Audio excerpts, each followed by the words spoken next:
मैं अमित कपूर। जैसा कि आप सब जानते हैं कि कई सालों से जम्मू कश्मीर में बच्चों के साथ एजुकेशन डिपार्टमेंट के द्वारा खास करके 12th क्लास के बच्चों के फ्यूचर के साथ खेला जा रहा है, खिलवाड़ किया जा रहा है। उसका बहुत बड़ा उदाहरण इस साल एजुकेशन डिपार्टमेंट ने जो दिया वो इस तरह दिया कि एक एलजी साहब के नाक तले एक साजिश रची जा रही है कि गरीबों के बच्चे पढ़े ही ना। वो साजिश क्या थी जो आपने देखा जेके वो उसका रिजल्ट किस तरह आया। आपने देखा सीयूईटी के एग्जाम लेने के बाद भी किस तरह का खिलवाड़ किया गया बच्चों के साथ।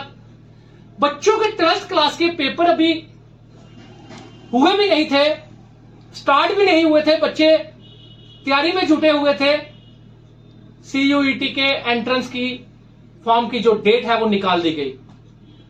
कई बच्चों को पता ही नहीं था। हमने डिमांड की, एक दो बार डेट एक्सटेंड हुई। बच्चों ने 1500 रुपया फीस भरी, 10 हजार रुपया खर्च कर पंजाब, दिल्ली, पंजाब, जलंधर, अमृतसर जाकर पेपर दिए, एग्जाम दिए। दो बार बच्चों को जाना पड़ा। कोई रजौरी, पुंछ, कोई डोडा, किश्तवाड़, कोई कहीं से आया था। तो बच्चों के पास पैसे नहीं थे, उधार उठाकर भी बच्चों ने एग्जाम दिए और कई बच्चों के एग्जाम रह गए और कई बच्चों के साथ खिलवाड़ किया गया। 8 बजे एक पेपर है तो दूसरा 10 बजे पेपर अमृतसर है, एक जम्मू में 8 बजे और सुबह दूसरा पेपर 11 बजे अमृतसर में। तो उस खिलवाड़ होने के बाद, अपनी नाकामी छुपाने के बाद एजुकेशन डिपार्टमेंट की तरफ से एक प्रेस रिलीज आ जाती है कि जो 12th क्लास के बच्चे हैं जो कॉलेज में एडमिशन लेना चाहते हैं उनको 12th क्लास के मेरिट बेसिस पर, उनके मार्क्स के बेसिस पर जो कॉलेज है वो दे दिया जाएगा। चलो अच्छा हुआ, लेकिन बच्चों का खर्चा जो हुआ उसके ऊपर किसी ने बात नहीं की। अब 12th क्लास के बच्चों ने बड़ी मेहनत से पेपर दिए थे, जिनका रिजल्ट आया। आपने देखा रिजल्ट में कितना बड़ा खिलवाड़ हुआ, कितनी लापरवाही बरती गई। कश्मीर में 3 बार रिजल्ट जो है वो रिवाइज किया गया, रीडिक्लेयर किया गया। क्यों किया गया? वहां पे एक मां ने रिजल्ट सुना अपने बच्चे का और रिजल्ट सुनने के बाद उसको हार्ट अटैक हुआ और उसकी मौत हो गई।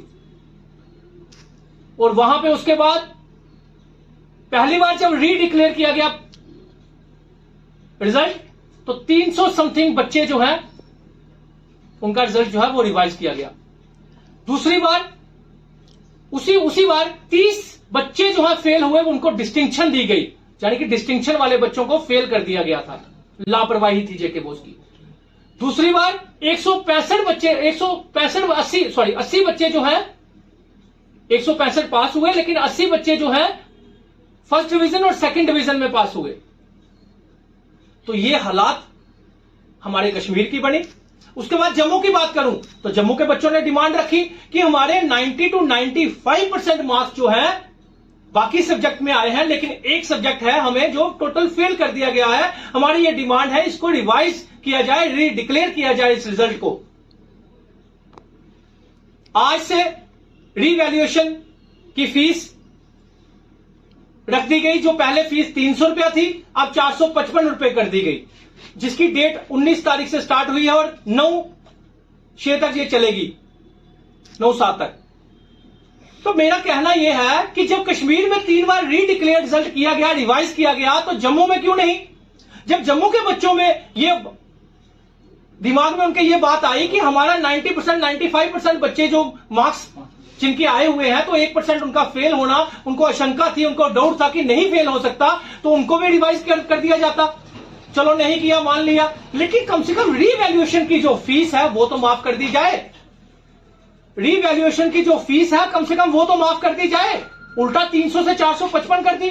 तो हमारी ये डिमांड है एलजी साहब कि आपके नाक के तले बहुत बड़ी साजिश रची जा रही है। जम्मू कश्मीर के बच्चों के फ्यूचर के साथ खिलवाड़ किया जा रहा है। अगर आप ये चाहते हैं कि जम्मू कश्मीर के बच्चे पढ़े तो रीवैल्यूएशन की फीस जो है वो माफ कर दी जाए। जिस तरह कश्मीर में 3 बार रीडिक्लेयर हुआ है, तो कम से कम यहां पे रीवैल्यूएशन की फीस तो जम्मू कश्मीर में माफ कर दी जाए। और सीयूईटी में जिन जिन बच्चों के खर्चे हुए हैं, जिन जिन बच्चों के फॉर्म के फीस है, कम से कम वो तो वापस कर दी जाए।